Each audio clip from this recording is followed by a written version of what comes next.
انا الساعه اللي المفروض تصحيك، بس واضح انك ناوي تسهر 24 ساعه، وانا نص. بصراحه انا كمان محتاج اجازه منك. انا الموبايل سبب سهر البشر الرسمي. قلت لنفسك 5 دقايق ريلز وفجاه بقى الفجر.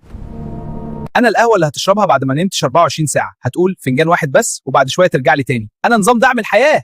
انا المخ، وبصراحه انا تعبان. 24 ساعه صاحي، الافكار بقت زحمه، تركيز صفر. لو سمحت زرار النوم فين؟ المفروض اشتغل بهدوء، بس لما تسهر 24 ساعة النبض يبدأ ماراثون. يا ابني نام، انا مش موتور سباق. انا مدير العمليات هنا، بس بعد 24 ساعه من غير نوم الملفات بتضيع والافكار بتتهنج.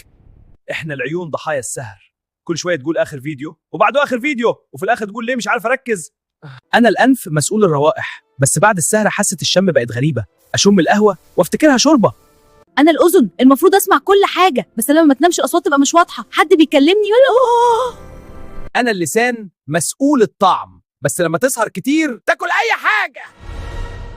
لا تنسى ان تتابعنا ليصلك كل جديد. لا تنسى ان تضغط لايك لتحفيزنا. اضف كومنت وشارك مع اصدقائك.